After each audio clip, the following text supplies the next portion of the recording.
भारत की ओर से भी मुंहतोड़ जवाब दिया गया है। भारत ने पाकिस्तान को फिर लताड़ा और उसके प्रोपेगेंडा का करारा जवाब भी दिया। भारतीय राजनयिक भाविका मंगल नंदन ने यूएनजीए में राइट ऑफ रिप्लाई के दौरान पाकिस्तानी पीएम के भाषण को मजाक बताया और पाकिस्तान को आतंकवाद की फैक्ट्री बताया। साथ ही उन्होंने कहा कि पाकिस्तान ने आतंकवाद का इस्तेमाल जम्मू कश्मीर के चुनाव को प्रभावित करने के लिए किया है। Pakistan has long employed cross-border terrorism as a weapon against its neighbors, has continuously used terrorism to disrupt elections in Jammu and Kashmir, an inalienable and integral part of India.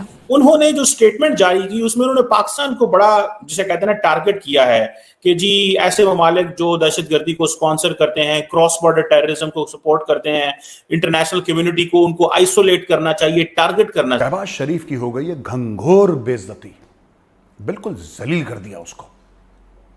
लेकिन वो बंदा भी टेफलॉन कोटेड है boss, उसको फर्क नहीं पड़ता।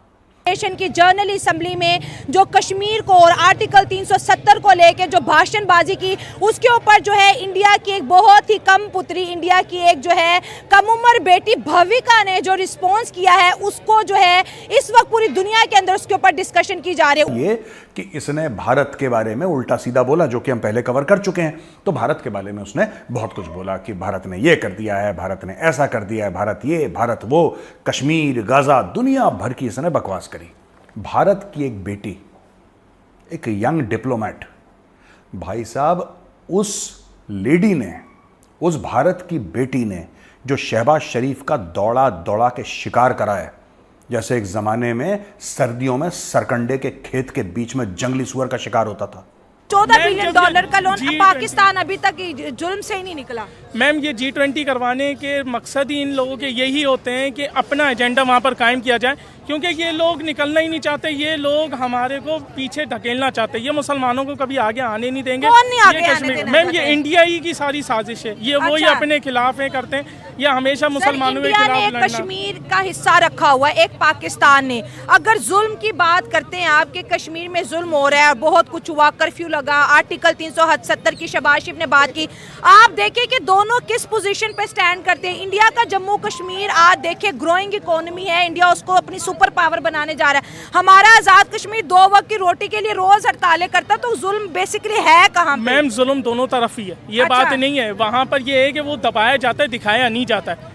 ये चीजें कि बस उनको जो अपनी छोटी बहुत छोटी मोटी चीजें हैं, जो हल्की फुल्की राइट्स हैं, सिर्फ वो दिखाकर जो वहाँ पर जुल्म किया जा रहा है, वो किसी के सामने, पूरी मीडिया के सामने या इंटरनेशनल फर्म के ऊपर आना चाहिए, वो चाहिए। लेकिन प्राइम मिनिस्टर शहबाज शरीफ ने यूएन में जो स्पीच की है और उसमें जो इंडिया पर बात की, उससे पता चल रहा है कि पाकिस्तान खौफजदा है इंडिया से।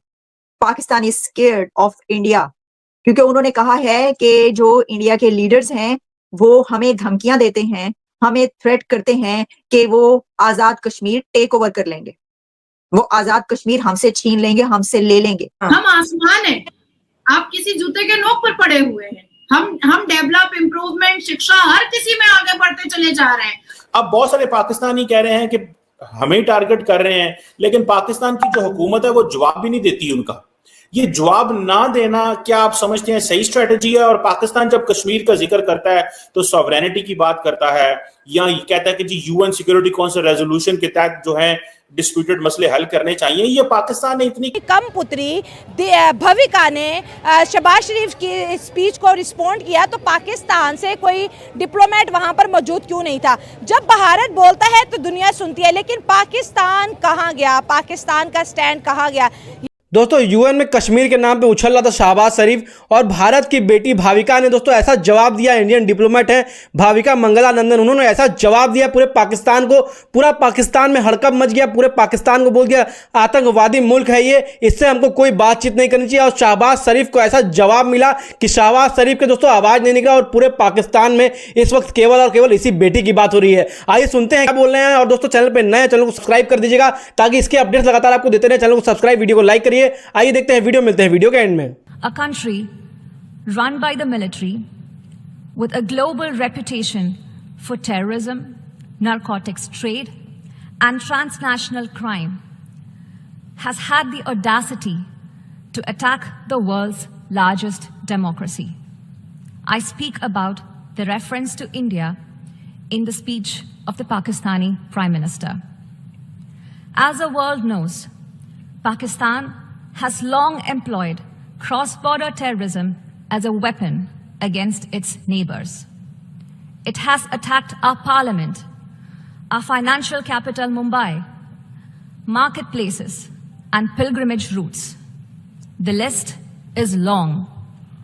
For such a country to speak about violence anywhere is hypocrisy at its worst. अब आप ये समझ लीजिए कि क्या हाल होंगे शहबाज शरीफ के। लेकिन दोस्तों, बेइज्जती ना महसूस करने वाली चीज है, पाकिस्तानियों को होती नहीं है महसूस। इंडिया बोलता है तो दुनिया इस वजह से सुनती है कि क्योंकि अभी तक इंडिया ने अपनी जो फॉरेन पुलिस की है उसको काफी हद तक स्ट्रॉन्ग बना लिया है। ठीक है। अभी तक इंडिया इस काबिल बन गया है कि वो अपने जो फैसले हैं वो खुद कर सके। इंडिया की जानिब से जो शहबाज शरीफ की स्पीच पे जो जवाब दिया है वो इंडिया की बड़ी ही कम उम्र बेटी है भविका नामी। इतनी कम उम्र लड़की को उन्होंने यूनाइटेड नेशन में लॉन्च किया और उसने जिस तरह पाकिस्तान के लिए सख्त अल्फाज इस्तेमाल किए और बोला कि हिपोक्रेसी की भी हद है। फिर हमारी जानिब से कोई नहीं बोला।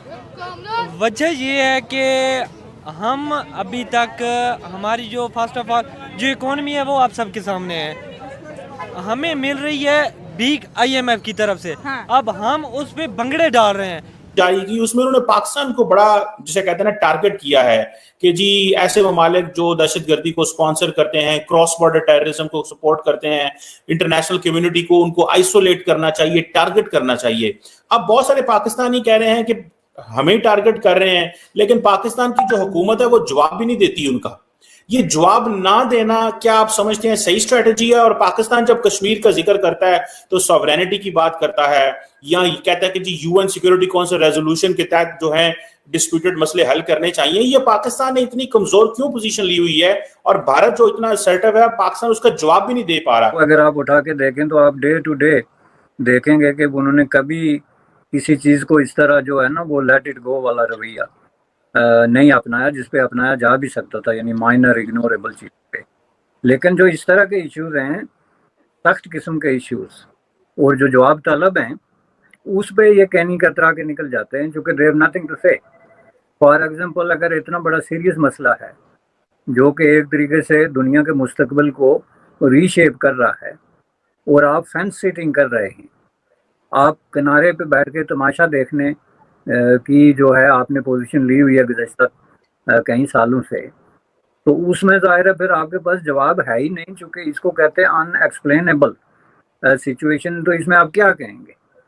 तो इसलिए आप जो है वो देखते हैं कि इस मौके पे आके तो आपके जो वजारत खारजा के बाबू हैं उनकी वोकैबुलरी खत्म हो जाती है और वो खामोशी। पाकिस्तान में धमाके हो रहे हैं, उसका हमें कोई जवाब नहीं मिल रहा और हम जाके बात कर रहे हैं। हमने अभी भी मकबूजा कश्मीर पे बात नहीं की। अभी हमारे वज़ीर-ए-आज़म साहब आज़ाद कश्मीर पे कह रहे हैं कि अगर आज़ाद कश्मीर पे इंडिया ने हमला करने की कोशिश की तो हम जवाब देंगे। आप क्या जवाब देंगे? सही बात है, इस पे आ जाए, क्या जवाब देंगे? आप मकबूजा कश्मीर की बात करें, पहले आप अपने पाकिस्तान की बात करें कि आपके पाकिस्तान में क्या कुछ हो रहा है। प्राइम मिनिस्टर शहबाज शरीफ ने UN में जो स्पीच की है और उसमें जो इंडिया पर बात की, उससे पता चल रहा है कि पाकिस्तान खौफजदा है इंडिया से। Pakistan is scared of India, क्योंकि उन्होंने कहा है कि जो इंडिया के लीडर्स हैं वो हमें धमकियां देते हैं, हमें थ्रेट करते हैं कि वो आजाद कश्मीर टेक ओवर कर लेंगे, वो आजाद कश्मीर हमसे छीन लेंगे, हमसे ले लेंगे। इतने खौफजदा हैं वो। उन्होंने कहा है कि देखिए हमें धमकियां देते हैं भारत के लीडर्स। UN में खड़े होकर उन्होंने ये कहा है। अपना देखिए, ये डर है ना, ये खौफ है ना, तो UN में उन्होंने ये खड़े होकर कहा है कि जी हमें ये खौफ है, हमें ये कहा जा रहा है कि हम तुमसे आजाद कश्मीर जो है वो लेकर दिखाएंगे, वो टेक ओवर कर लेंगे आजाद। अब आपको ये पता है कि इससे पहले ये जो जिन धमकियों की वो बात कर रहे हैं, तो वो जब इंडिया में इलेक्शंस हो रहे थे उस दौरान जो स्पीचेस होती रही, उसके अंदर जो इंडिया के डिफेंस मिनिस्टर थे राजनाथ सिंह, उनकी तरफ से कई एक स्पीचेस ऐसी की गई जिसके अंदर उन्होंने कहा कि हम घुस के मारेंगे, पाकिस्तान के अंदर घुस के मारेंगे, और जो कश्मीर है वो हमारा, आजाद कश्मीर अटूट अंग है, इंडिया का अटूट अंग है, वो इंडिया से मिलेगा, मिल जाएगा। और फिर इसी तरीके से गिलगित बल्तिस्तान की भी बात की उन्होंने। फिर PM मोदी ने भी तकरीरें की उस दौरान, उन्होंने भी कई दफा पाकिस्तान के हवाले से जब बात की, बल्कि PM मोदी ने तो यहाँ तक कहा कि देखो हमने किस काबिल बना के छोड़ा पाकिस्तान को कि इनके हाथ में कशकोल पकड़ा दिया, बस अब ये कुछ नहीं कर सकते, कशकोल पकड़ के ये दुनिया भर में फिर रहे हैं। फिर ये भी उनकी तरफ से स्पीचेस की गई, कश्मीर के ऊपर बात की गई, गिलगित बल्तिस्तान, इस तरह के जो इलाके हैं कि भाई अच्छा। अब इसके अलावा भी कई एक लीडर्स है जिनकी तरफ से बातें हुई। अब मसला ये है कि पाकिस्तान की तरफ से भी इलेक्शंस के दौरान इस तरह की कई एक स्पीचेस की जाती हैं जिसमें कि इंडिया के खिलाफ इसी तरीके से जो है बातचीत होती है। लेकिन मैं आपको ये वाली जरा तकरीर सुनाई देती हूँ, उन्होंने जो बात की जरा देखिए कि वो क्या कह रहे हैं। तो इससे मुझे तो ऐसे ही लग रहा है कि पाकिस्तान बड़ा खौफजदा है। यानी उन्होंने कहा कि देखें हमसे हमारा आजाद कश्मीर छीनने की बात कर रहे हैं। ये स्थिति क्यों हुई? वहां पे पाकिस्तान का प्रधानमंत्री, हेड ऑफ स्टेट पाकिस्तान का, और इस तरफ भारत की एक बेटी, 7-8-9 साल का एक्सपीरियंस होगा, यंग डिप्लोमेट, IAFS ऑफिसर। हमने बोला ठीक है, राइट टू रिस्पॉन्ड होता है, राइट टू रिप्लाई होता है। हमने भारत की एक बेटी को खड़ा कर दिया। हमने बोला बेटा आप जाके जवाब दो। पाकिस्तान तो दहशतगर्दी करा रहा है, पाकिस्तान की तो रेपुटेशन ही अच्छी नहीं है। पाकिस्तान ने इंडिया की पार्लियामेंट पे अटैक किया, पाकिस्तान ने मुंबई हमले करवाए, पाकिस्तान में उसामा बिन लादेन पकड़ा गया। इंडिया ने तो बहुत लताड़ा है। क्या हमारा कोई वहाँ पे ऑफिसर नहीं था? या तो दो ही मतलब निकलते हैं, या तो जो इंडिया कह रहा है वो मान लो सच है, या फिर हम समझते हैं कि भाई जवाब ही नहीं देते शहबाज शरीफ साहब, जो कह के चले गए सो चले गए। नहीं मैम, ऐसी बात नहीं है कि हम जवाब नहीं दे सकते। हम बैसियत कौम, हमने जवाब देने की ताकत भी है। हमने कभी भी दहशतगर्दी को अपनाया नहीं है। हमने हमेशा अमन और अमान से काम लिया। मगर कोई अगर हमारे घर में घुस के अगर हमें धमकियाँ देगा या हमें बोलेगा या हमें लड़कारेगा तो उसको भी सही से जवाब देने का हक हम हमेशा रखते हैं। इंडिया को क्यों नहीं दिया? उसने तो इतने बड़े वर्ड बोले पाकिस्तान के कि हिपोक्रेसी एट इट वर्स्ट। भाई मैम वो दोगलेपन की इंतहा कर तो है, मगर हम लोगों को खड़ा होना चाहिए, उनको जवाब देना चाहिए, उनको सुन के उनको बताना चाहिए कि हम भी मुसलमान कौम है, हम भी पाकिस्तानी हैं। हम भी अगर लड़ने पर आए या जवाब देने पर आए तो हम भी किसी से पीछे नहीं हट सकते। तो दोस्तों सबसे पहले हमको और आपको सबको गर्व होना चाहिए, हमारी बेटी जो है वहाँ पे इंडियन डिप्लोमेट, बहुत यंग डिप्लोमेट है, और किस तरह से जवाब दिया है इन जाहिलों को, पाकिस्तानियों को। उसका लैंग्वेज जो है उसको ट्रांसलेट करने में 2-4 महीने लग जाएगा, और वाकई में 2-4 महीने इनको लग जाएगा वो चीज़ समझने में कि उसने क्या क्या कहा है, और किस तरह से अपने 4 लाइन में पूरी पाकिस्तान की पोल खोल के रख दी है और पूरे पाकिस्तान को बेइज्जत कर दिया है। पूरे पाकिस्तान को दोस्तों इतनी बेइज्जती हुई है यूएन में कि पाकिस्तानियों का 1% दोस्तों मन नहीं है बात करने का इंडिया से, और इंडिया से दोस्तों कंपेयर करते हैं, और इंडिया से वो कश्मीर का रोना रोता है। और दोस्तों शहबाज शरीफ वहां पे गया था, कश्मीर का रोना रो रहा था कि कश्मीर हमसे भारत छीनना चाहता है, केवल कश्मीर, गजा और यही सब बातें केवल वहां पे वो कर रहा था। और दोस्तों दूसरी तरफ जब उसका जवाब गया, उसका जवाब दिया भारतीय बेटी ने और यंग बेटी ने। उसका जवाब देने के लिए कोई बड़े बड़े लोग वहां पे नहीं गए, कोई बड़े बड़े वहां पे नेता नहीं गए हैं कि बड़े नेता गए हैं वहां पे जवाब देने के लिए। हमारी भारत की केवल एक बेटी ही काफी है, और किस तरह से उसने जवाब दिया है पाकिस्तानियों को और पूरे पाकिस्तान को। पूरा पाकिस्तान इस वक्त सदमे में है कि पाकिस्तान को पूरी तरह से आतंकवादी उसने सिद्ध कर दिया है, साबित कर दिया है वहां पे अपने शब्दों से माफ करिएगा, वहां पे अपने शब्दों से धो डाला है पूरे पाकिस्तान को। और शहबाज शरीफ का मुंह देखने लायक था, और पूरे पाकिस्तान जो पाकिस्तानी कुछ लोग वहां पे बैठे हुए थे पाकिस्तानी डिप्लोमेट्स, उनका मुंह देखने लायक था। किस तरह से पाकिस्तान को इतनी बेइज्जती कर दी यूएन में जाकर के, पूरे मुल्क के पूरे देश के सामने इतनी बेइज्जती हुई, इतनी बेशर्मों की बेइज्जती हुई कि दोस्तों उनको शर्म तो वैसे भी नहीं रह गया है। और पूरे पाकिस्तानी यही रोना रो रहे हैं कि ये जो इंडिया है लगातार पाकिस्तान को गिराना चाहता है, और पाकिस्तान की बेइज्जती ये लगातार करते रहते हैं। और पाकिस्तानी खुद भी अपनी इज्जत नहीं करता, जाकर के वहां पे गजा और ये सब चीज का रोना रो रहा है। अपने देश में क्या हो रहा है उसके बारे में बात नहीं कर रहा है। अपने देश में इस समय पूरे माफ करिएगा, अपने देश में इस समय पूरी तरह से हाहाकार मचा हुआ है। वहां पे आपस में ही ये लोग लड़ाई कर रहे हैं, मारामारी कर रहे हैं, आपस में ही ये लोग खत्मी कर रहे हैं। उस पर कोई बातचीत नहीं हो रही है। और पाकिस्तान के डेवलपमेंट के बारे में बातचीत नहीं हो रही है, पाकिस्तान में एजुकेशन सिस्टम डेवलपमेंट के बारे में कोई बात नहीं की उसने, कोई ऐसी बात नहीं की जो पाकिस्तान के इकोनॉमिक ग्रोथ में यूजफुल हो। और दोस्तों इधर बात कर रहे हैं, इधर हमारी जो डिप्लोमेट है इंडिया की भाविका जी ने ऐसा धोया है कि इनको छठी का दूध याद दिला दिया। इनको शर्म आनी चाहिए। भाविका ने किस तरह से पाकिस्तानी प्रधानमंत्री की बेइज्जती की और पाकिस्तान का पूरा पोल खोल कर रख दिया शुरू से लेकर अभी तक का, कि किस तरह से वो आतंकवादियों को सपोर्ट करता है और अपने आसपास पड़ोस में आतंकवादियों को दोस्तों भेजता है और वहां पे अटैक्स कराता है। वाकई में पाकिस्तान ऐसा करता आ रहा है और उन्होंने बता दिया, और पाकिस्तान वाले इसका काउंटर भी नहीं कर पाए, कोई जवाब भी नहीं दे पाए। तो दोस्तों आपको क्या लगता है, आपको वीडियो कैसा लगा? वीडियो अच्छा लगा हो तो चैनल को सब्सक्राइब जरूर करिएगा, क्योंकि बहुत बेहतरीन ये वीडियो रहा है। हमने देखा भारत की बेटी ने किस तरह से दोस्तों भारत की बेटी के नाम पे चैनल को सब्सक्राइब कर दीजिएगा, वीडियो को लाइक कर दीजिएगा जरूर। और मिलते हैं किसी और दिन इससे भी अच्छी अपडेट वीडियो के साथ, तब तक के लिए जय।